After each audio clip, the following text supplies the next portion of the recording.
పాట్నాలో అల్లు అర్జున్ కు వస్తున్నటువంటి రెస్పాన్స్ చూసి మనకి టాలీవుడ్ ఇండస్ట్రీలో పెద్ద ఎత్తున ఒక చర్చ అయితే జరుగుతుందని చెప్పవచ్చు. దీన్ని బట్టి పుష్ప 2 బిజినెస్ ఏ రేంజ్ లో దూసుకెళ్తుందో మనం ఇక్కడ చెప్పవచ్చు. ప్రాథమికంగా ఇప్పటి వరకు బేసిక్ గా మనకు వస్తున్న బడ్జెట్ ఎస్టిమేషన్స్ ప్రకారం చూసినట్లయితే ఈ సినిమా దాదాపు 1000 కోట్ల రూపాయల కలెక్షన్స్ దాటడం అయితే ఖాయంగా కనిపిస్తుంది చెప్పవచ్చు. ఒకవేళ ఈ సినిమా ఒక వైల్డ్ ఫైర్ లాగా దూసుకెళ్ళినట్లయితే మాత్రం దాదాపు బాహుబలి 2 రికార్డ్ ఏదైతే ఉందో 2000 కోట్ల మార్కుని దాటడం అయితే ఖాయంగా కనిపిస్తుందని చెప్పవచ్చు. పుష్ప 2 రాజ్యం ఏలుతుందని చెప్పవచ్చు. పుష్ప 2 ఈ రేంజ్ లో ముందుకెళ్ళినట్లయితే మాత్రం ఈసారి ఇక టాలీవుడ్ ఇండస్ట్రీని పట్టేవాడు ఇక కొట్టేవాడు కూడా ఎవడు ఇక ఇండస్ట్రీలో ముందు ఎవరు ఉండరని కూడా మనం ఇక చెప్పుకోవచ్చు. దీన్ని బట్టి మనం చూడవచ్చు అల్లు అర్జున్ ఏ రేంజ్ లో ముందుకెళ్తుందని చెప్పవచ్చు. ఇప్పటికే ఈ సినిమాకు సంబంధించిన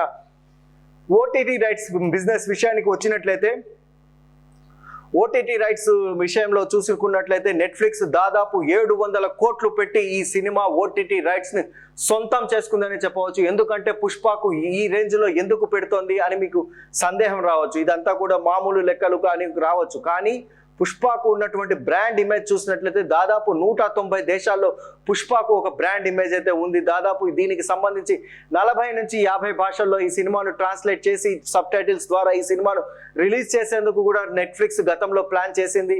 మనం చూడొచ్చు పుష్ప 1 విషయంలో కూడా ఇదే విధంగా మనకి జరిగింది.